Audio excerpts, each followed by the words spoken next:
what's up, everyone? My name is Kate. Thank you for coming to this channel.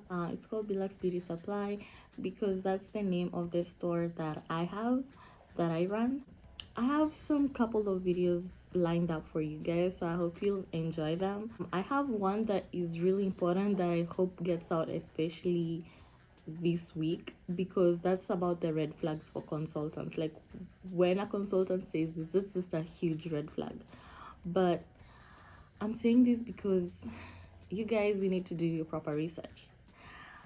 I have gotten emails over and over and over that you guys are transferring all your funds to these people, and they say that they're gonna order products for you, or they say they'll give you funding, but instead they max out your credit cards. They apply a lot of credit cards for you and they max them out, and then you're left with credit cards to pay back, and you don't have a store and you don't have the money because they are having this money for you. It's a keeping account and store ordering account. People have all sorts of names to call it, but they keeping your money and they're not opening the store for you. Why are you doing that?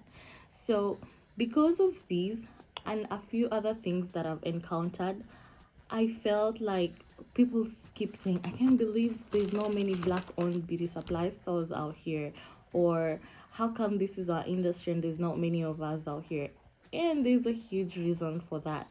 If you've been watching my channel, you will know that I have posted a lady, an Asian lady, who's talking about why this happened. How come there's so many Asian stores in the black communities opening beauty supplies? Some are opening groceries and restaurants and stuff like that. And she does a really good explanation. I'm not gonna try and explain it. I think you should just go and watch that video, but I'm going to try and summarize. So back in the 1950s, when black people were given freedom to open businesses and just have equal rights, at that point the white people who were in the banking industry and the financial sectors were not really approving loans for us. And funny thing, I feel like it still happens up to now. There's still clients of mine sometimes who come to me saying that they tried applying loans in with banks and they feel like they were denied just because they were black, or things were going pretty well on the phone until they showed up and things just kind of started going downhill. So we already know there's those systemic challenges and systemic racism in place that makes it difficult for us to get loans and access to funds. So that's the biggest reason. And this lady says that at that point, Korea had just finished the Korean War and they didn't have anything in their country. It was really bad, and people moved to the US for greener pastures. So when they came here, they couldn't speak the language and they couldn't integrate into the community or in the American system. So they had to carve out a thing for themselves. So they realized that black people have this textured hair that is pretty difficult to manage, and that's how the industry started. They realized that even the products that were out there were not catering for us, and there was not enough solutions for us, like relaxers, wigs and stuff like that, and just even braiding hair. Like, we didn't have a lot of those things, so they are the ones who started giving us solutions on how to manage our hair. So while we don't like that they are the ones who own the stores, we should at least give credit because they gave us a lot of good ideas on what to do with our hair. Right? So that's how they did it. So the very, very first beauty supply stores were actually ordering hair from Korea. So they were giving business back to their own home country. So manufacturers and suppliers were in Korea. They were using cheap labor in their country to create these wigs and braiding hair and just different things to help us. Like, I don't know, they just found things that could help us, and they shipped here, and the Koreans here opened stores where they would sell it to the black community. So now that Korea is now a developed country, they don't do that work anymore because it needs cheap labor to make financial sense.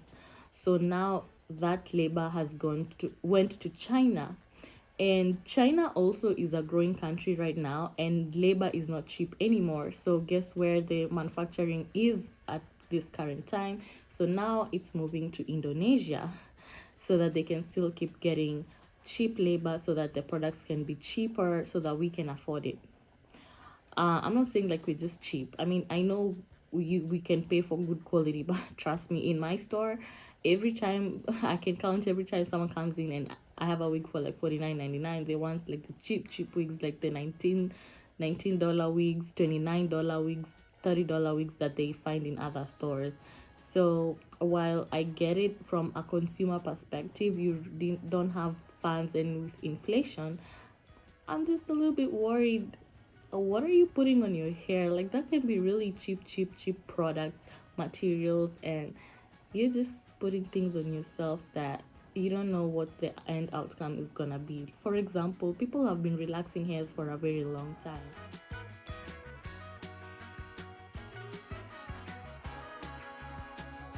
That was just a brief history on how Asians ended up in the beauty supply industry. But let's now tackle why Black people are not in the industry. So I have a few points here, and I'm just gonna try and explain it because I get this all the time, and people don't understand how we're not in this industry.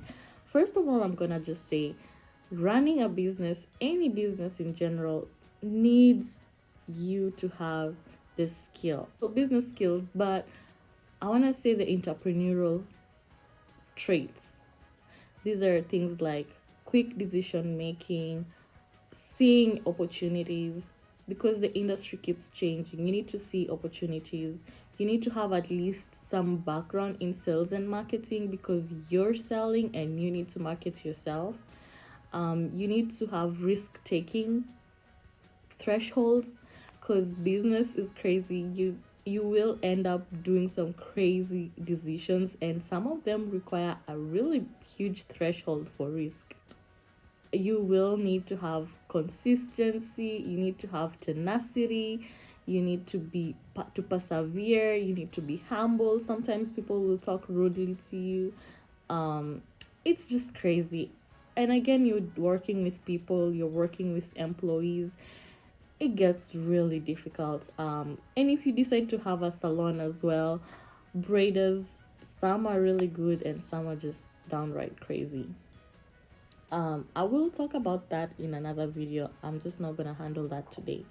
So the first point is unlimited access to capital, and this is this historic and the systemic barriers. I kind of mentioned it when I was explaining about how Asians ended up in the market, but this is something that's there over and over and over. You know someone who's applied for a loan and was denied. I know someone who applied for a loan and was denied. It really happens a lot for Black and African American people. Having access to funds is really hard. That's why I made a video of where you can get funds to open your beauty supply store. So check that video out. It does have a lot of benefits for you. I will link that video in the description box below, so you can go see the options that you can get funds for your business. So I'm not gonna give those options here because it's a whole video by itself. Then the second point is limited industry networks. So again, because this industry is heavy on Asian and Korean people, some of these companies even speak just their own language. Like, you would call and whoever is on the phone is only speaking Korean, and they would have to transfer you to an English speaking agent. So that is how deep this is. So because of a lack of industry networks, it's really hard to find good suppliers, good distributors, and good manufacturers. And we already know, if you don't know this, I have said it so many times, I keep saying it, and I'm saying this again because we got a 4-star review this morning. I'm grateful it's a 4-star review. But this person was saying that they would love us to have more variety in the store, and they would love us to carry more items that they like. And I still haven't reached out to that client to just find out what products she's talking about, but I can tell you this is something that's gonna keep happening, because companies like Model who have the Dreamweaver, Glance, Organic Hair, and whatever other brands care for them anymore, and companies like Freetress, which is Shake and Go, or a company like Made, it's actually the same company. All those three is one huge company. Then they've like divided themselves so that they can stay relevant in the industry. But they do not approve accounts for black owners. It's very difficult for them to do that. Funny thing is, the store that I'm in was initially a Korean owned store and they had an account with them. Well, they never talked to me. So let me just start there. I have tried to reach out to them multiple times through email, text, calling. No one has ever reached back out to me. They have been ignoring me step by step. But you know what? It's okay. It's fine. I still sell their products because I have to get it from somewhere else. It's just that sometimes it's not, you don't even have that option to buy from somewhere else. So, or before you figure out how to order from someone else or to order from somewhere else, before you figure that out, it's gonna take you a while, and clients are gonna say, oh, you don't have a lot of products, or you don't have so and so, this is my favorite product, you don't have it, but this is why you don't have it. Another point to say here is limited access to industry contacts. So again, as a black person or African American person, if you've never been into this industry before, you will have a limited access to the contacts. That's why it's good when you're negotiating your consultation package that your consultant shares some contacts with you, because they have contacts from where to buy like jewelry, to where to buy accessories, where to buy like small things that you'll need in your store, and the big things that you'll need in your store. Your consultant has already amassed all this contact list that they can just forward it to you, and you can go through it and be like, you know what, I think I want to buy contact lenses, for example. Let me see where I can get that. Oh, I can buy it from here, I can buy it from here, I can buy it from here. Like, that's what I mean by industry contacts. So you need to at least network to get those, because you cannot just wake up and find them. They're very hard to find on Google. And I know because you guys also send me emails like, oh, Kate, please help me. I have been trying to find a manufacturer, or I've been trying to find a vendor online. I cannot find them. Funny thing, I don't know why they don't even market themselves. These companies are huge and some don't even have websites. That's how crazy this is. So that's why you need the contacts, and that's why you need a good consultant. You're welcome. I'm right here. The next point is lack of representation / competitive market dynamic. Non-African American companies are kind of getting the low end of the stick.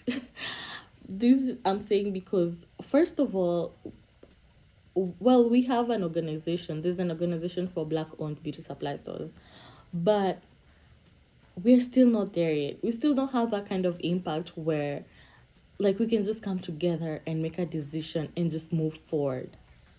Like, we need that strong organization where we fight for our rights, like we, you know, like an organization that can get a good lawyer, like the membership fees we are paying, we can get a good lawyer and we can sue these companies like, hey, why are you not opening account for this and this person? They meet all the requirements, they're in a place, you know, like for me, for example, I'm in a place that had an account before. What's the reason am I being denied, you know? And we sue them.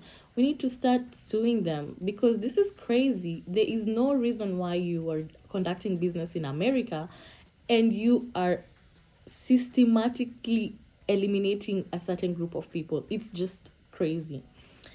If there's a lawyer out there who wants to do a pro bono case, please come. A lot of black-owned beauty supply stores need you. Anyway, so the competitive market dynamics as well is not fair. Because of the lack of representation, we cannot thrive in a competitive, fair market.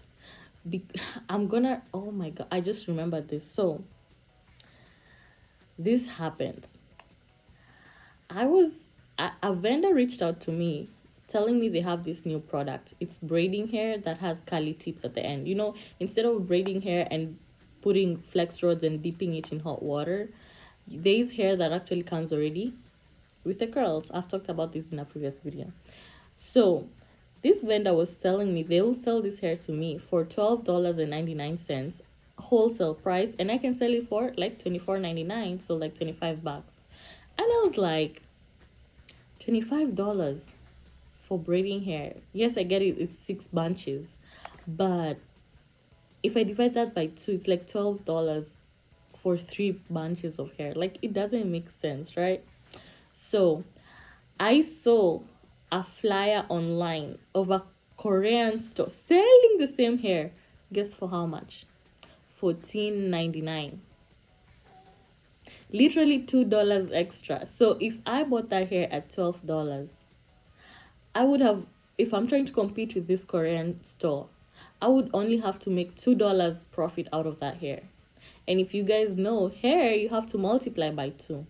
So I took that screenshot and I sent it to this guy, and I'm like, are you freaking kidding me? Why would this person be selling this particular hair for $14.99 while you're trying to sell it for me for $12.99? How am I supposed to be on? Like, this is not even competitive. I will be $10 more from this person. And he says, oh my gosh, where did you get that? Let me go find out. And he was away for like about 6 hours and came back to me, and he's like, you know what, I found out who they are. I found out they purchased the hair for $7.50, so I'm gonna give you for the same price. Guys, I almost bought hair $5 extra a pack. This is why sometimes it's just good to go with your intuition. So the first time they offered me this hair, I refused to buy because it didn't make financial sense for me. I was like, no. Normal braiding hair sells for like $6.99, $5.99 a pack of 3, right? So if this is a pack of 6, the maximum should be like $12 or $12.99, right? So that's why this person was selling for $14.99. I get it, for the curly tips, someone would pay $2 extra for, or $1 extra, whatever it is. So, long story short is, I got the hair for a cheaper price, $5 less. But it's because I'm out there. I'm looking at my Korean competitors, and I'm seeing what they have. And I'm going back to my sales rep, and I'm like, hey, what's up? What's going on? And if you're in my team, I share these things all the time. The other time also, another company was having a huge sale. Actually, I'm gonna just say it, Ebin has a huge sale going on. So all the people that work with me know that, and they purchase their items. They were selling lashes for like $1 wholesale. That is really good price. You're not gonna find it anywhere. Like, all these companies, the cheapest will be $1.50. They were selling it for $1. And if you know, Ebin lashes are very popular. So this is why you need to have a good consultant. I don't know what you guys are waiting for. Every time you just send me emails like, okay, help me, and I'm like, hey, here are my charges, and you guys disappear. Like, if you don't have the budget, just tell me, like, you know what, Kate, this is how much I have. Please just make it work for me. Actually, I did that with someone the other day. They reached out to me. They're like, you know what, I only have $2,000. Please help me. What can you give me? And I was like, okay, girl, you will have to put in the work. I want you to be ready to work. I will be there. I will guide you. I will point you in the right direction. But I need you to do all the work. Like, don't expect me to go do your market research. Don't expect me to go, like, negotiate the lease for you. Like, you're going to be hands-on. Just come to me with the final details. Say, like, okay, Kate, this is my contract. This is it. They're telling me I'm gonna pay this much. What do you think? That's the part that you need me. I'm not gonna be there doing back and forth for you, because that's why I charge more for things like that, because I do that as well. I'm a good negotiator, if you guys haven't noticed. So anyway, yeah, I want you to utilize me. Utilize all the connections that I've made in the industry. Utilize all the information that I have. There's no point of you going to open a beauty supply store with no information. Come to me. Tell me, you know what? Actually, I even have a better deal. So if you've opened a store with me, I have a yearly package. Like, you pay me and you have access to me all year round. You can call me anytime, any day. Write me an email and I will respond. This is, I have all these packages for you guys, so that, and if you've not opened a store with me, you will pay twice what the people who opened a store with me are paying.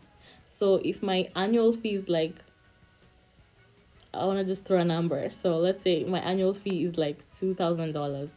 If I opened a store for you, it's $2,000 for the year, and you can call me anytime.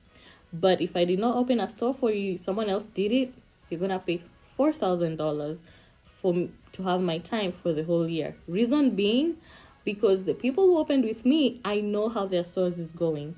But the people who did not open a store with me, I have to come come in. I have to find out what point you are. You might not even have the proper vendors. I will need to be restructuring your system. So for me, it's gonna take me more time to help someone who I did not help in the beginning, as opposed to me helping someone. So that is not the price. I'm just giving an example. Don't be like, oh, Kate, no, I'm not charging 2,000 for a yacht. It's another fee.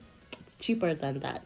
But don't come to me like, oh my gosh, I know, but you guys have money. You've been paying 35,000, 40,000 consultants. I'm like, damn, okay, you go, do it. And then 1 year down the line, you guys don't have a store. I'm sorry, but why would you pay someone 40,000 and they don't open a store for you? No, let's not do that. That's crazy. Okay, that's crazy. Limited industry knowledge and training. Yes. This is the fourth point. The reason why we don't have a lot of Black-owned beauty supply stores is because of the limited knowledge. This is very limited knowledge. We don't have everything. I learn new things every day. There's no training.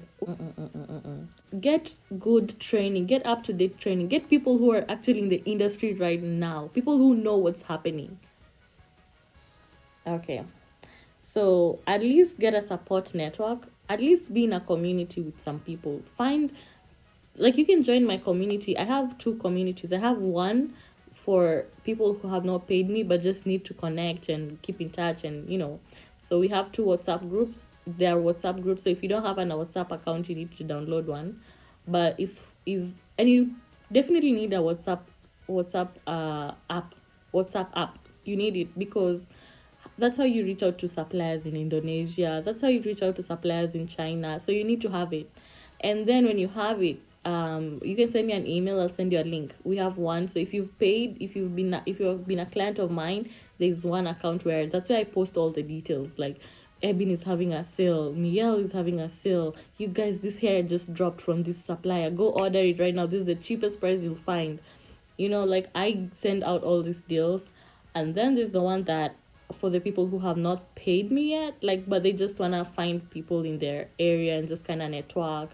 It's a safe environment, so it's fine. I answer questions here and there. Sometimes I give bonuses and stuff like that, but it's mainly just for networking. I don't do a lot of free things in there because my time is not free. But just be in a network, be in a support network for people, because actually it's good because sometimes people post their sales. Like, someone would say, today I only made $80, and you'll be like, oh, so okay, so if I have a bad day where I'm making $85 a day, is not a bad thing.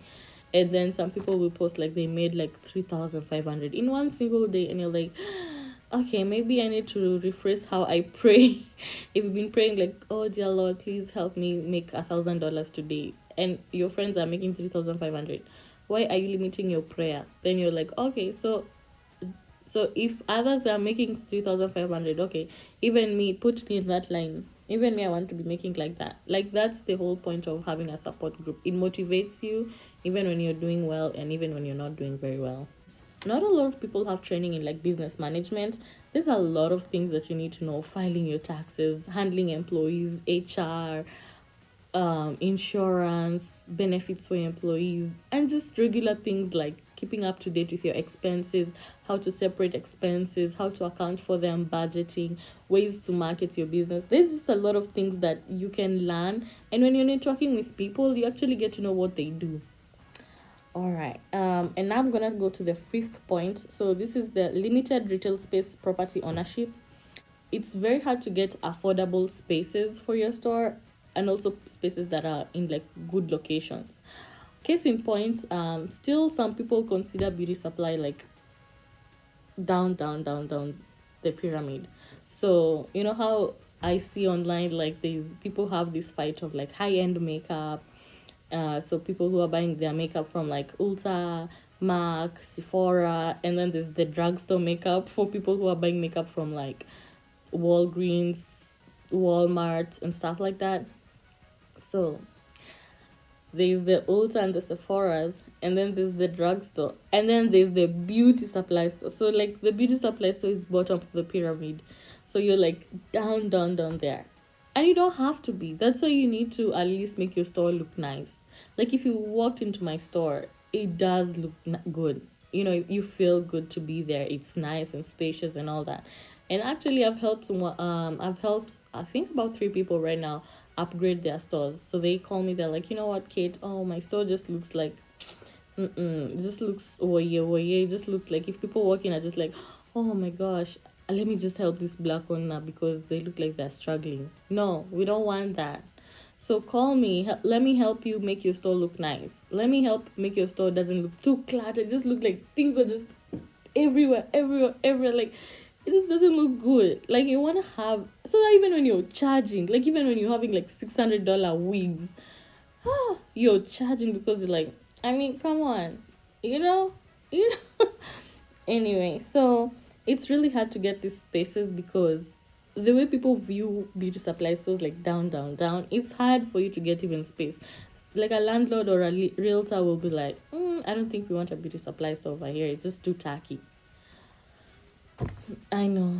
What are we gonna do? But we have to start from somewhere. So just create, like when you're creating that business plan, not even a business plan, you can create like a vision board, or I'm gonna call it a business concept. And if you don't know what a business concept is, you can reach out to me. I can send you an example of a business concept that I did for a friend of mine who's opening a store actually in the mall. And guess what? Her business concept gave her a location in a mall. I'm telling you. Like, they were like, you know what? I don't think we're ready to have a beauty supply store in the mall.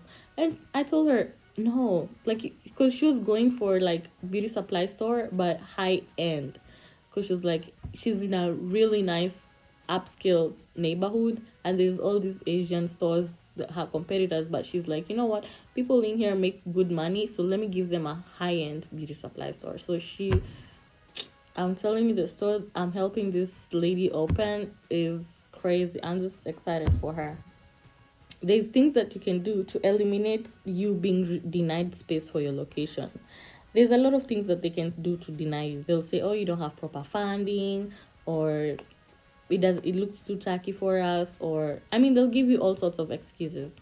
But if you're prepared, you'll get the location. Okay?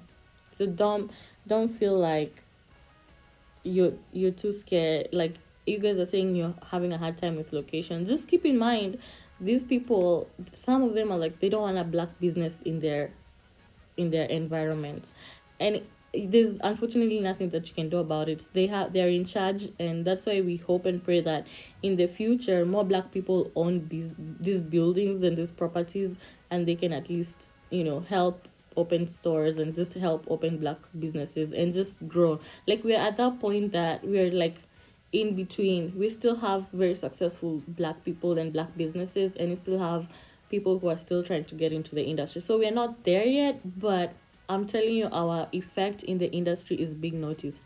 People can see we're not here to play. People are seeing it. Like they tell me all the time. These reps, they tell me all the time. They're like, yeah, we're feeling it. We're feeling it. And can you imagine, like, this location that I am, there's another store. You guys already know I have a store next to me.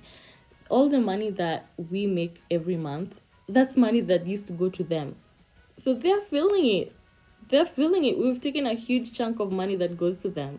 So they can feel the heat. And we're just starting. We're just moving from here. It's all up. All the way up. Like, we're not stopping. And that's the spirit I want you guys to have. Like, create a solid proof business. Yes, there's competition. Yes, there's a store, or there's no store good for you. Open it. There's no one there. But if there's one there and they're treating you however they feel, like the store next to me tells people to lock their passes and things like that and follow people around, then I'm like, you know what? I'm gonna have it different. And I even put a salon in mind so that I stand out, and that's just how you're gonna have to do it. So I have a video of like the future of beauty supply, and I have a video lined up that's talking about how to make your store stand out, like how to beat your competition, how to be better. So I want you guys to use these videos that I'm posting because I'm really giving a lot of good information, and then build your businesses.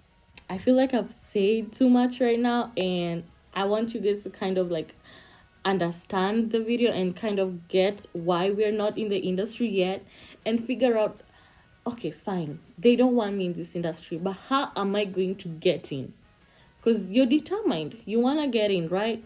So that determination is what I want you guys to have, and be like, you know what, you can lock the door, I'm just gonna go through it.